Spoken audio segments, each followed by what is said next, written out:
오늘 새 이름이라는 제목으로 말씀을 나누려고 합니다. 우리가 몇 주 동안 요한복음을 하면서 침례 요한이라는 특별한 사람에 대해서 이렇게 계속 이야기를 했습니다. 그만큼 중요한 사람이죠. 이 요한은 짧지만 아주 강렬한 생애를 살다 갔습니다. 그의 탄생 자체가 초자연적인 기적으로 가득했습니다. 이렇게 기적이 넘치는 탄생은 거의 예수님 외에는 없다고 봐야죠. 일단 요한의 부모는 나이가 많은 노인들이었습니다. 자녀를 낳을 수 없는 그런 불임의 몸에 나이도 많아진 사람들. 그러니까 뭐 아기를 낳는다는 것 자체가 불가능한 사람들입니다. 그런데 요한이 태어난 거죠. 그것도 천사가 미리 와서 알려주고 이름도 지어주고 갔습니다. 그리고 이 요한의 성장 과정은 베일에 쌓여져 있습니다. 그가 어떻게 성장했는지는 몰라요. 그러나 우리가 짐작해 볼 수 있는 것은 그는 일찍 그 부모를 여의고 고아가 되었을 것으로 봅니다. 왜냐하면 부모가 다 나이가 많았기 때문에 일찍 돌아가시고, 그리고 청소년기부터 그는 요단 광야에 들어가서 홀로 거하며 기도하고 또 율법과 선지자들의 글을 연구하며 살았을 것입니다. 이 요한은 레위 지파입니다. 레위 지파 중에서도 아론 가문입니다. 그러니까 레위 지파 안에 이 제사장을 감당하는 아론 가문이 있고요. 그 외에는 이제 다른 가문들이 있잖아요. 제사장 가문이 제일 중요하잖아요.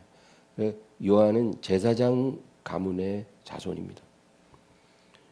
그렇기 때문에 그는 보장된 길을 걸어갈 수 있었습니다. 백성들에게 존경받는 제사장으로 걱정 없이 살 수 있는 사람이에요. 그러나 그 길로 가지 않고 하나님의 부르심을 따라 광야에서 홀로 지낸 것입니다. 요한이 30살이 될 즈음에 하나님의 말씀이 요한에게 임했습니다. 오늘날은 이제 설교자들이 하늘에서 내려오는 무슨 특별한 음성을 들을 필요는 없어요. 하나님이 이미 우리에게 완전한 말씀을 성경으로 주셨기 때문에 그 성경을 성령님이 조명해 주셔서 거기서 깨달은 진리를 성령 안에서 전하는 거죠. 오늘날에는. 그러나 구약 시대에는 그러지 않았습니다. 하나님이 선지자들에게 말씀을 직접 주시고 그 말씀이 임하면 예언을 하는 것입니다.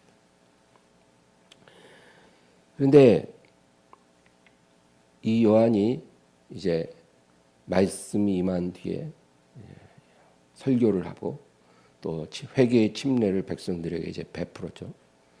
우리 누가복음 3장 2절에서 6절을 보겠습니다. 안나스와 가야바가 대제사장으로 있을 때 하나님의 말씀이 빈들에서 사가랴의 아들 요한에게 임한지라. 요한이 요단강 부근 각처에 와서 죄 사함을 받게 하는 회개의 세례를 전파하니 선지자 이사야의 책에 쓴 바 광야에서 외치는 자의 소리가 있어 이르되 너희는 주의 길을 준비하라.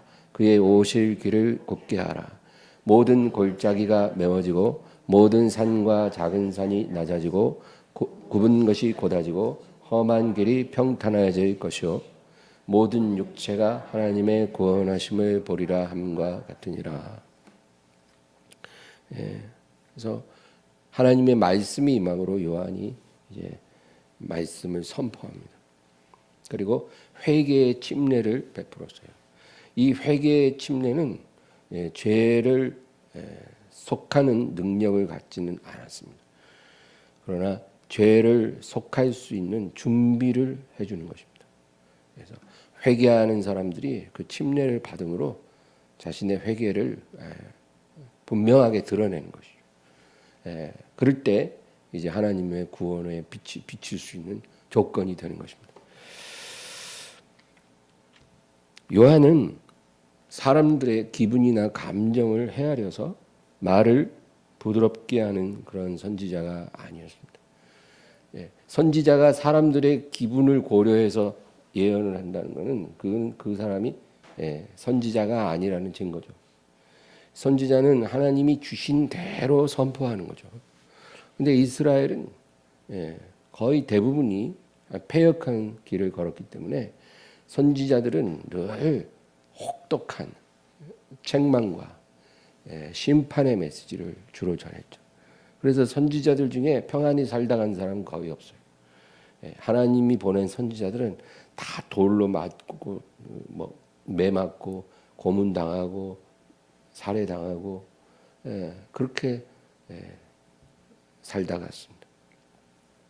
근데 그 중에서도 세례 침례 요한은 아주 혹독한 설교를 하기로 유명한 선지자입니다. 7절 보겠습니다. 요한이 세례 받으러 나오는 무리에게 이르되 독사의 자식들아 누가 너희에게 일러 장차 올 진노를 피하라 하더냐. 침례 받으러 나오는 사람들한테 뭐라 그래요? 독사의 자식들아. 너희들은 하나님 자식이 아니라 마귀의 자식이라는 거예요. 누가 너희에게 장차 올 진노를 피하라 하더냐. 그러니까 아주 특별한 선지자죠. 오늘날 목회를 이렇게 하면은 아무도 없을 거예요, 교회에. 목회는 그렇게는 할 수 없어요. 오늘날은 선지자들의 사역하고는 좀 다릅니다. 하나님의 양떼를 먹이고 돌봐야 되거든요. 그래서 많은 것을 고려할 필요가 있어요. 은혜도 필요하고 지혜도 필요합니다. 하나님의 말씀을 바르게 전하면서도 고려할 부분들이 있는 거죠. 이렇게 요한이 이스라엘 백성의 죄를 책망하고 회개의 침례를 베풀고 있는데 그의 앞에 예수님이 나타나신 것입니다. 예수님이 요한 앞에 나타난 것은 딱 3일간입니다. 3일. 성경에 의하면. 이 3일간이 요한의 생에서 가장 중요하고 아주 의미 있는 시간입니다. 예수님이 요한 앞에 나타났다는 것은 이제 요한의 사명이 끝났다는 것을 의미하죠. 완료되었다는 것입니다. 그 3일 중에 첫째 날 요한복음 1장 24절에서 27절 읽겠습니다. 그들은 바리새인들이 보낸 자라 또 물어 이르되 내가 만일 그리스도도 아니요 엘리야도 아니요 그 선지자도 아닐진데 어찌하여 세례를 베푸느냐. 요한이 대답하되 나는 물로 세례를 베풀거니와 너희 가운데 너희가 알지 못하는 한 사람이 있었으니 곧 내 뒤에 오시는 그이라. 나는 그의 신발끈을 풀기도 감당하지 못하겠노라 하더라. 그래 예수님이 요한의 눈에 들어왔어요. 그런데 요한이 뭐랍니까? 너희 가운데 너희가 알지 못하는 이가 있다는 그가 여기 계시다 그 말입니다. 여러분 모세부터 말라기까지 구약 시대의 모든 선지자들은 먼 훗날에 임하실 하나님의 아들 그리스도에 대해서 예언했습니다. 근데 그리스도가 언젠가 오시리라라고 예언을 했죠, 다. 근데 이 요한은 그게 아니라 이미 너희 가운데 한 사람이 계시다. 이미 너희 가운데 그가 와 계시다. 이거는 예언이 아니고 증언입니다. 증언. 너희 가운데 이미 와 계시다. 그 얘기를 합니다. 둘째 날은 29절에서 34절. 이튿날 요한이 예수께서 자기에게 나오심을 보고 이르되 보라, 세상 죄를 지고 가는 하나님의 어린 양이로다. 내가 전에 말하기를 내 뒤에 오는 사람이 있는데 나보다 앞선 것은 그가 나보다 먼저 계심이라 한 것이 이 사람을 가리킴이라. 나도 그를 알지 못하였으나 내가 와서 물로 세례를 베푸는 것은 그를 이스라엘에 나타내려 함이라 하니라. 요한이 또 증언하여 이르되 내가 봄에 성령이 비둘기같이 하늘로부터 내려와서 그 위에 머물렀더라. 나도 그를 알지 못하였으나 나를 보내어 물로 세례를 베풀라 하신 그 이가 나에게 말씀하시되 성령이 내려서 누구 위에든지 머무는 것을 보거든 그가 곧 성령으로 세례를 베푸는 이인 줄 알라 하셨기에 내가 보고 그가 하나님의 아들이심을 증언하였노라 하니라. 이제 예수님이 그 이튿날 또 나타나죠. 요한 앞에 보이시는 거예요. 그러니까 요한이 뭐라 해요? 보라. 저 사람을 보라. 세상 죄를 지고 가는 하나님의 어린 양이로다. 그렇게 증언합니다. 여러분, 이건 선지자가 아니면 이렇게 말할 수가 없죠. 그리고 이어 말하기를 내가 전에 말하길 내 뒤에 오시는 그이가 나보다 앞선 것은 나보다 먼저 계신 이기 때문이라 라고 한 그 사람이 바로 저 사람입니다.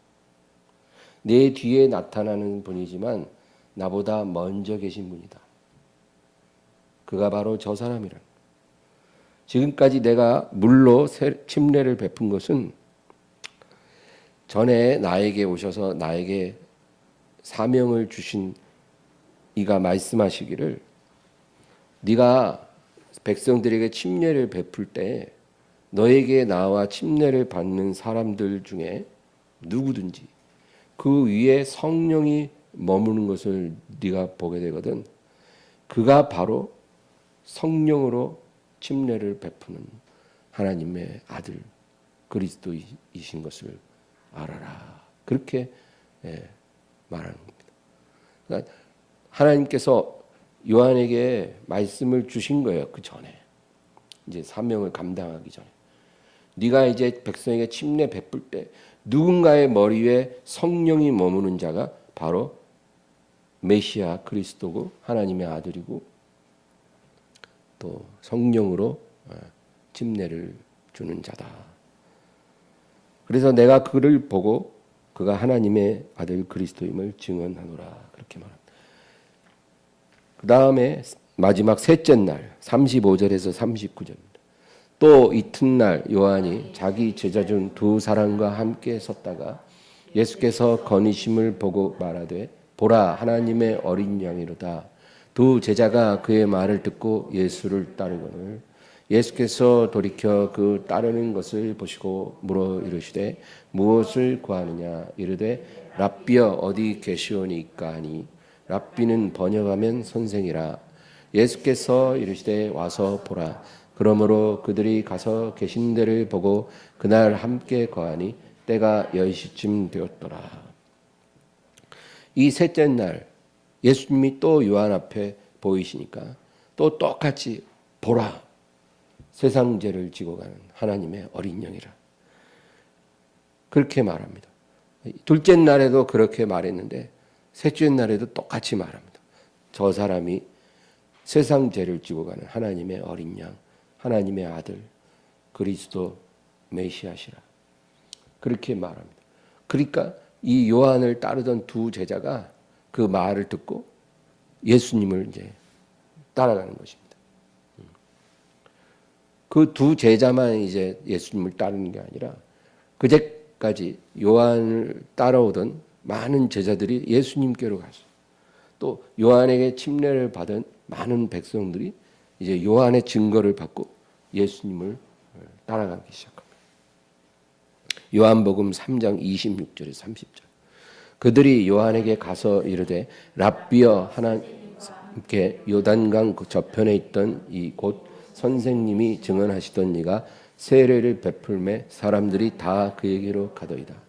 요한이 대답하여 이르되 만일 하늘에서 주신 바 아니면 사람이 아무것도 받을 수 없느니라. 내가 말한 바 나는 그리스도가 아니요 그의 앞에 보내심을 받은 자라고 한 것을 증언할 자는 너희니라. 신부를 취하는 자는 신랑이나 서서 신랑의 음성을 듣는 친구가 크게 기뻐하나니 나는 이러한 기쁨으로 충만하였노라. 그는 흥하여야 하겠고 나는 쇠하여야 하리라 하니라. 요한이 예수님을 딱 보았을 때 예수님에 대해서 증언한 것은 크게 세 가지입니다. 첫째 날에는 그가 여기 와 계시다. 그가 이미 와 계시다. 둘째 날에는 그를 보라. 저 사람을 보라. 세상 죄를 지고 가는 하나님의 어린 양이다. 보라. 그리고 마지막 날에는 그를 따르라. 그를 따라가라는 거예요. 그러니까 제자들이 이제 요한을 따르다가 예수님을 따라갑니다. 자기 제자들이 예수님을 따라가도록 그렇게 허락하는 것입니다. 너희는 저 사람을 따라가야 한다는 거예요. 저 사람을 보고 저 사람을 따르라는 거예요. 그가 이미 오셨기 때문에 이제 너희들은 더 이상 나를 보고 나를 따를 이유가 없다. 그를 보고 그를 따르라는 거예요. 여러분, 우리가 중요한 것을 하나 놓치지 말아야 됩니다. 우리가 믿음이 연약할 때, 믿음이 어린아이일 때는 예수님이 안 보여요. 예수님이 안 보이니까 누굴 봐요? 목사님 보고. 또 나를 지도하는 신앙의 선배들을 봅니다. 멘토라 그러죠. 그런 사람들을 보고 우리가 가는 거예요. 처음에 어린아이 믿음 때는 그럴 수밖에 없는 것입니다. 그런데 항상 그렇게 신앙생활하면 안 되죠. 이제 믿음의 눈이 이제 열리는 것입니다. 그래서 우리가 예수님을 볼 수 있게 돼야 되는 거예요. 처음엔 예수님이 안 보이니까 목사님 보고 사람 보고 신앙생활을 시작했지만 이제 눈이 열려서 예수님이 보이면 그때부터는 우리가 예수님을 보고 예수님을 따라가야 돼요. 사람을 따라가면 안 되고 예수님을 따라가는 거예요. 그럼 예수님을 우리가 어떻게 봅니까? 우리가 성경 속에서 예수님이 보여야 돼요. 성경을 읽을 때 그 예수님이 내게 들어오실 수 있어야 돼요. 그냥 죽은 글이 아니라 살아있는 말씀으로 성경이 움직여야 되고 그 안에 예수님이 내 안에 들어오시는 은혜를 체험하고 그런 것이 바로 예수님을 보는 것입니다. 기도할 때 예수님이 나와 동행하고 계시다는 걸 우리 영이 느낄 수 있어야 돼요. 그것이 믿음의 눈으로 주를 보는 것입니다. 그리고 주님을 따라가는 거예요. 그렇다고 목회자가 불필요한 건 아닙니다. 목회자나 우리의 영적 멘토들은 예수님을 더 잘 볼 수 있게 하는 통로로 계속 존재하는 것입니다. 그 사람을 따르라는 게 아니라 예수님을 더 잘 볼 수 있도록 도와주는 사람들.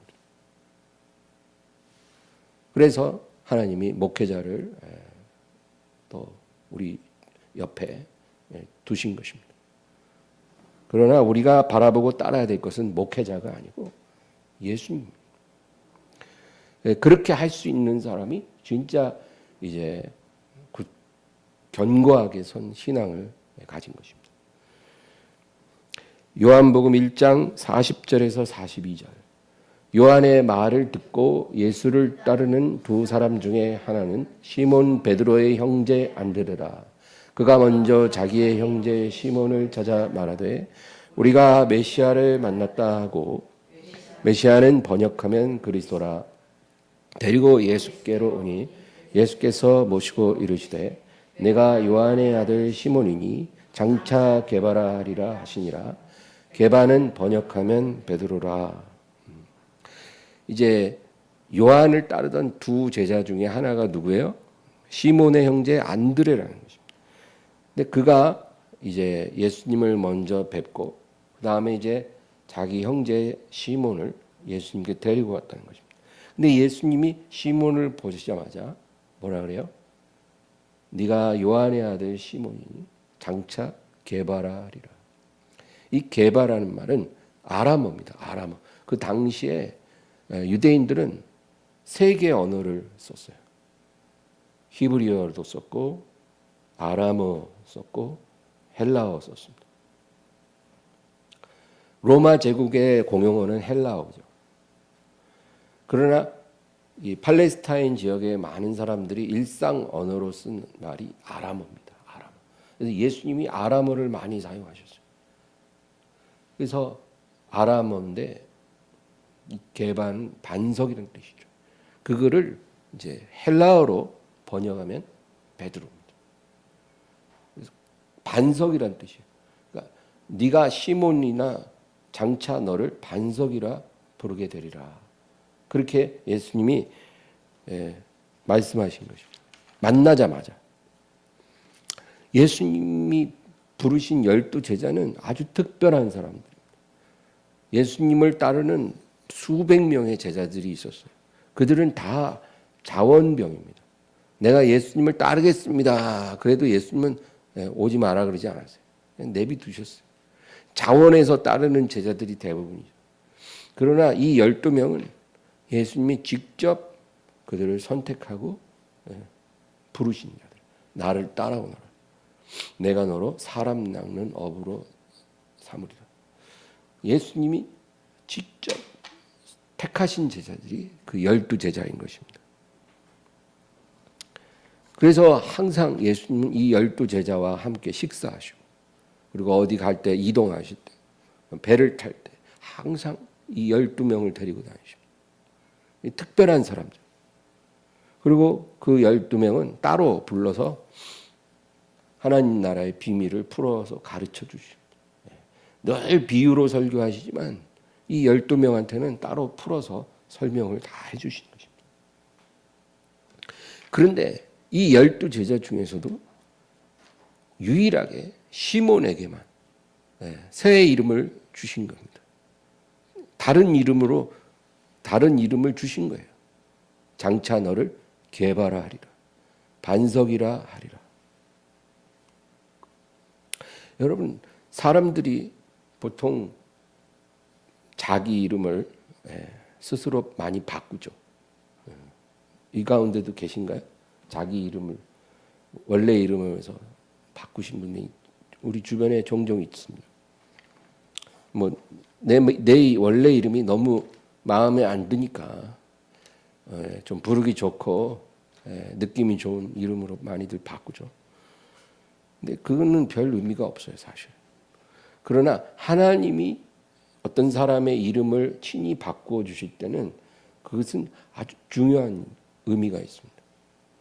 그것은 그 새로운 이름 안에 그 이름의 의미 안에 그 사람의 모든 생애가 함축되어 있는 거죠.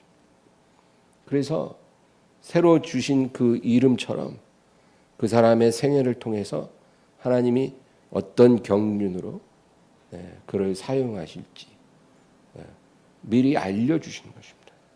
또 너의 그 새 이름대로 너는 그렇게 될 것이다. 그런 약속입니다. 그래서 중요하죠. 그런데 여러분 이 구약에도 이렇게 하나님이 이름 바꿔주신 케이스가 몇 명이 있어요.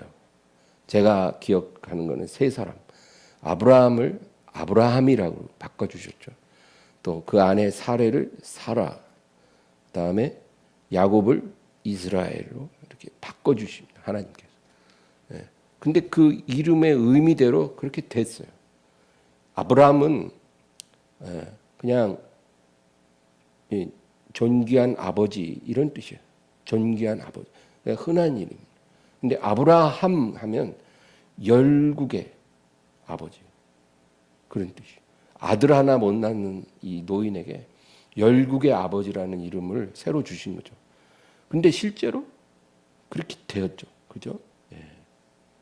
예, 이름대로 하나님이 이루시겠다는 약속이에요. 그래서 하나님이 이름 바꿔주는 건 중요한 거예요. 사례는 원래 그 사례라는 말은 공주란 뜻이에요. 공주. 근데 사라로 바꿨대. 그 의미는 민족의 어머니, 열방의 어머니, 뭐 이런 뜻이에요. 완전히 달라지죠, 의미가. 야곱은 왜 야곱이냐면 형의 발꿈치를 잡았다 그래서 야곱이에요. 그래서 야곱의 의미가 발꿈치를 잡은 자 그런 뜻이에요. 이름치고는 고약하죠. 그런 이름을 이스라엘이라고 바꿔주십니다.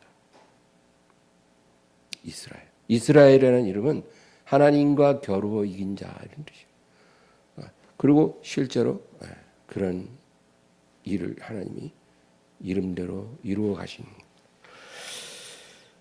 그런데 신약에서는 하나님이 이름을 바꿔주신 케이스가 시몬 한 사람이에요. 장차 너를 반석이라 부르게 되리라. 그런데 이 문제는 이 시몬이요, 이 반석이라는 새 이름과 전혀 어울리지 않는 사람이라는 거죠. 그래서 아마 그 나머지 11 제자들은 드러내놓고 말을 못해도 속으로는 의아해했을 거예요. 아니 도대체 주님은 무슨 생각으로 저 시몬에게 반석이란 이름을 새로 지어주셨을까? 그럼 말이 안 되는데 제 시몬은 반석하고는 전혀 상관없는 그런 사람인데. 여러분 우리가 성경을 통해서 보게 되는 이 베드로의 성격은 성급하고 경솔하고 즉흥적이고 지극히 감정적이고 자기가 한 맹세를 지킬 만큼 그렇게 신실하지도 않은 사람이에요. 예. 나는 죽을지언정 주님을 버리지 않겠습니다. 모든 사람이 다 주를 버려도 나는 주님을 떠나지 않겠습니다. 그렇게 맹세한 지 12시간도 안 지나서 나는 저 사람을 알지 못한다고 맹세하고 저주하며 부인했습니다. 3번이나. 몇 달 지나서가 아니라 12시간도 안 지나서 자기 맹세를 완전히 그냥 산산조각을 내버린 거예요. 바로 그런 사람이 시몬입니다. 그 사건 하나가 이 시몬 베드로가 어떤 사람인가를 말해주는 거죠. 그리고 체념과 포기도 아주 빠른 사람입니다. 부활하신 주님이 이제 제자들에게 나타나시잖아요. 2번 나타나실 때 예수님은 베드로에게 아무 말도 안 하셨어요. 심지어는 예수님의 부활을 의심하는 도마에게도 도마야 이리 와서 네 손가락을 내 오른손에 넣어보고 네 손을 내 옆구리에 넣어서 보라. 그렇게 말하셨죠.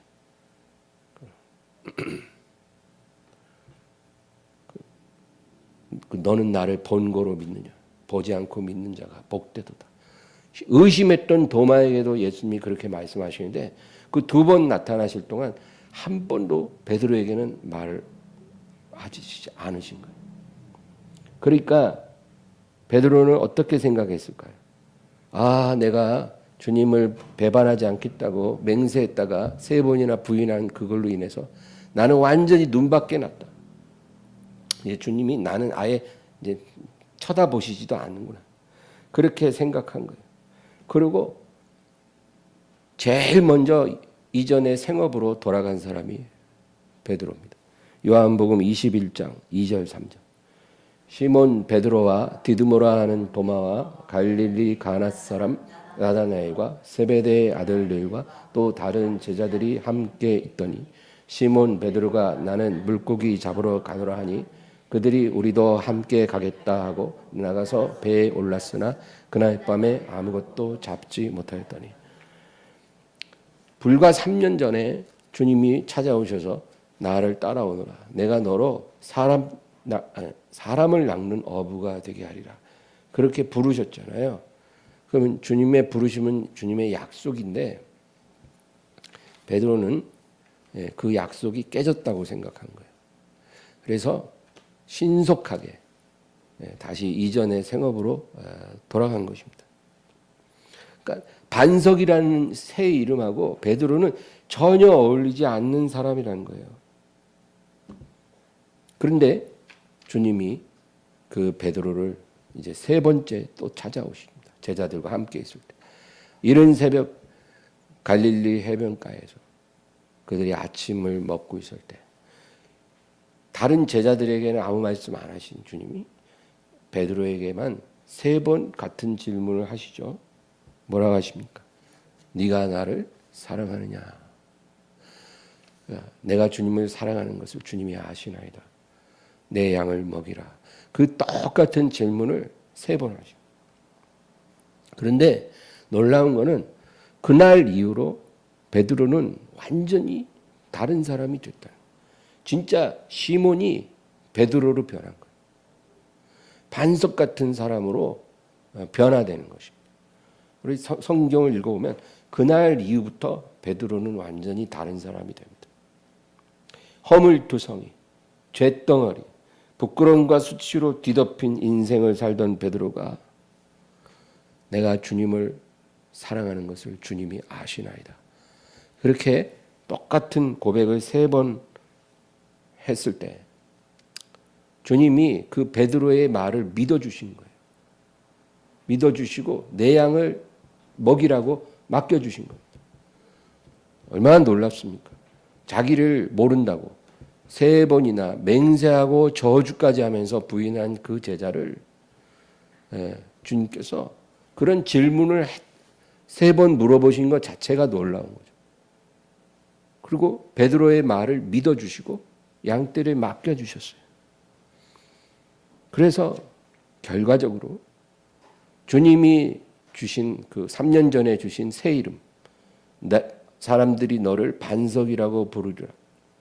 그 반석이라는 새 이름처럼 베드로가 변화된 것입니다. 여러분, 사람이 넘어지는 것은 죄 때문에 넘어지는 것이 아닙니다. 실수 때문에 넘어지는 게 아니라 사랑하기를 멈출 때 넘어집니다. 사랑하기를 포기할 때 사람은 무너지는 것입니다. 우리가 다 하나님 앞에 다 죄인들이거든요. 죄를 한 번만 짓는 게 아니라 죄를 짓고 또 짓고 또 짓고 또 넘어지고 또 넘어져요. 내가 그렇게 살지 않으리라 해도 우리는 어느 순간 또 넘어지고 또 넘어지고 그래요. 아, 그래도 내가 저 사람보다는 내가 좀 나은 것 같아. 이거는 어리석은 생각이에요. 우리가 이렇게 죄가 있고 허물투성이라고 해서 우리가 무너지는 게 아닙니다. 아무리 부족하고 죄가 있어도 주님을 사랑하기를 포기하지 않는 사람은 넘어지지 않아요. 살아납니다. 다시 일어섭니다. 그리고 더 견고해지고 더 온전해지고 더 거룩한 사람으로 성장하기 시작합니다. 왜? 사랑하기를 포기하지 않았기 때문에, 사랑하기를 멈추지 않았기 때문에 그 사람은 성장하고 승리하는 것입니다.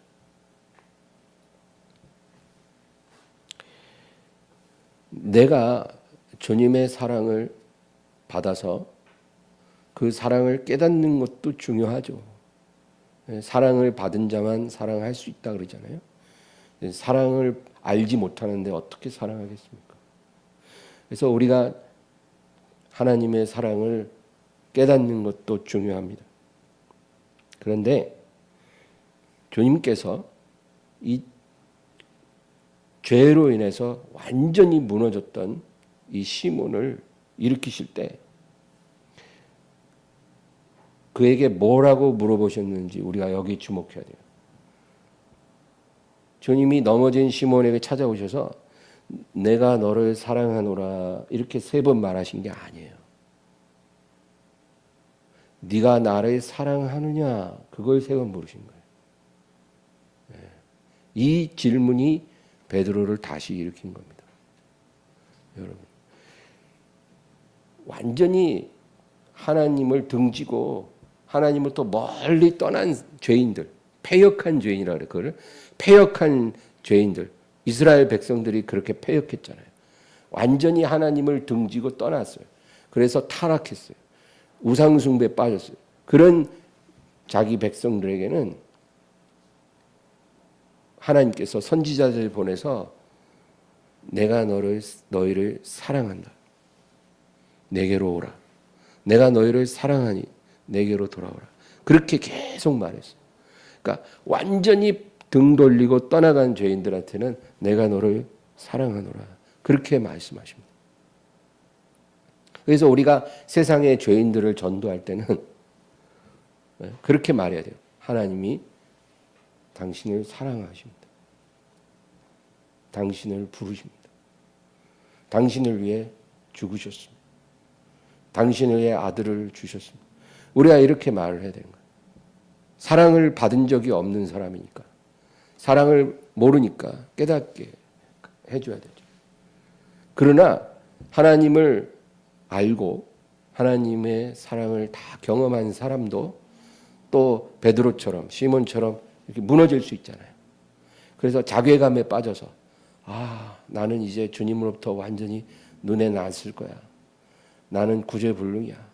이래갖고 무너져 있는 사람을 다시 일으킬 때는 하나님의 사랑을 다시 깨닫는 것보다 더 중요한 게 네가 나를 사랑하느냐. 그 질문이 우리를 일으킬 수 있다는 거예요. 하나님이 우리에게 그 질문하실 때 우리가 대답할 수 있으면 우린 다시 일어설 수 있다는 거예요. 하나님, 저 입으로 말하기도 힘든 그런 너무나 부끄러운 죄를 지었어요. 정말 저는 지금 지옥에 가도 억울하지 않을 만한 저는 그런 죄인입니다. 이렇게 우리가 주님 앞에 고백을 할 때도 주님은 우리에게 네가 나를 사랑하느냐 물으십니다. 거기에 우리가 대답할 수 있으면 다시 일어섭니다. 변화됩니다. 사랑하기를 포기하지 않으면 우리는 살아납니다.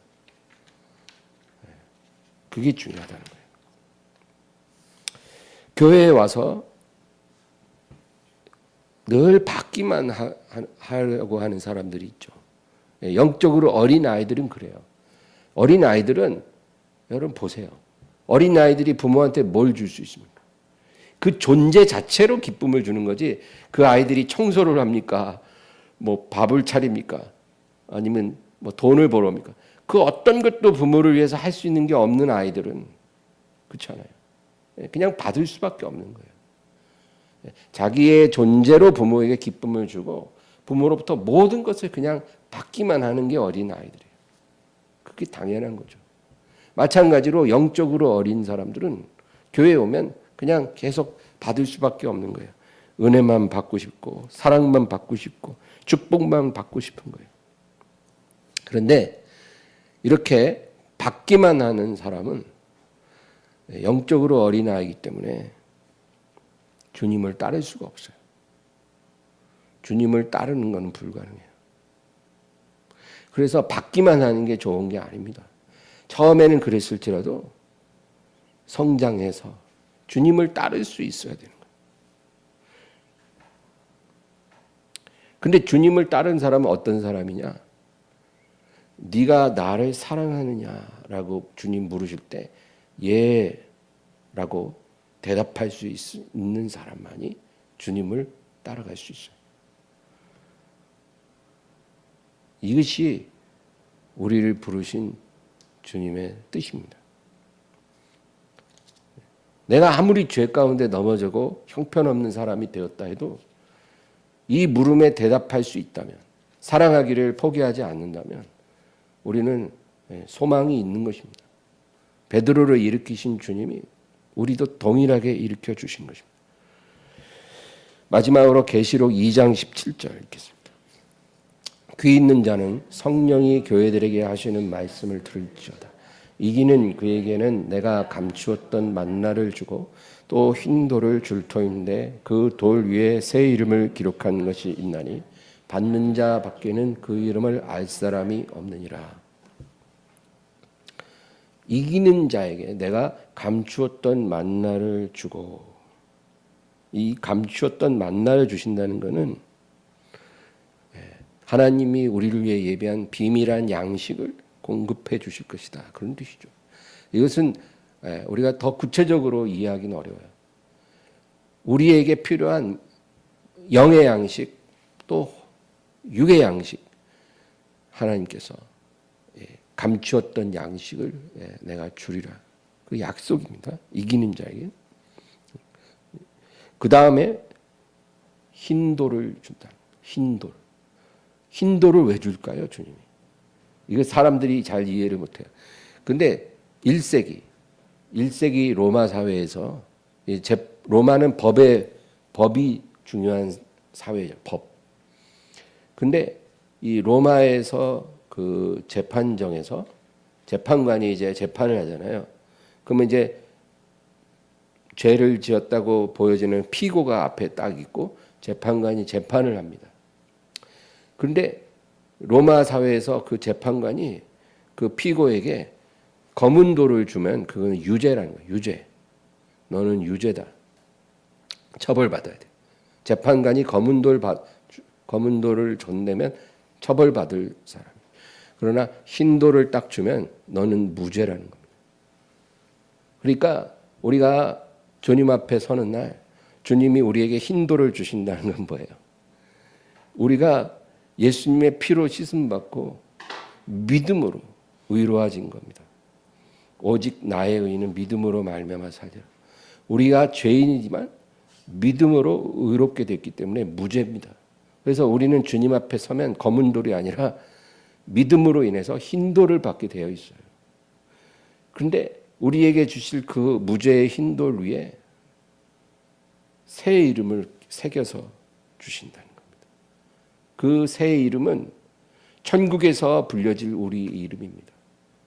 저도 주님께 받을 흰 돌에 저에게 관한 새 이름이 새겨져 있는, 받는 자 외에는 알 사람이 없는 이름입니다.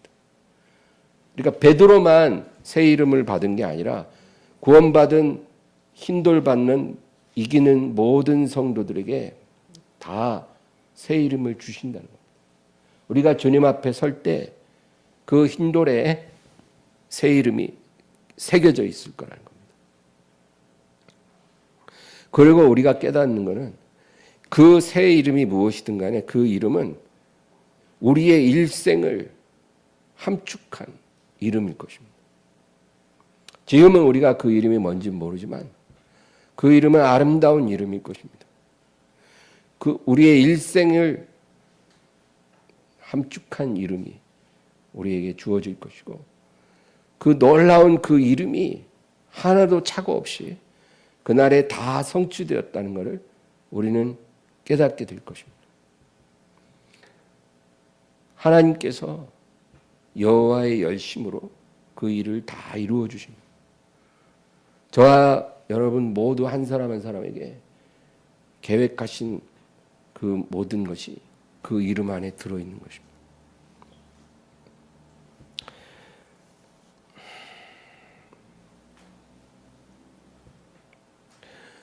그러므로 오늘 말씀에 주님이 시몬에게 베드로라는 이름을 주셨는데 그 반석이라는 이름이 베드로에게 너무나 가당치 않은 이름 같았지만 그러나 결국 주님이 주신 그 이름대로 베드로가 변화되고 승리한 것처럼 우리 각 사람도 주님이 주시는 새 이름대로 변화될 것 믿으시고 여러분 이기는 자가 되기를 바랍니다. 이기는 자에게만 흰돌을 주시고 새 이름 주신다 그랬잖아요. 지금 아직 우리는 완전히 이긴 게 아니에요.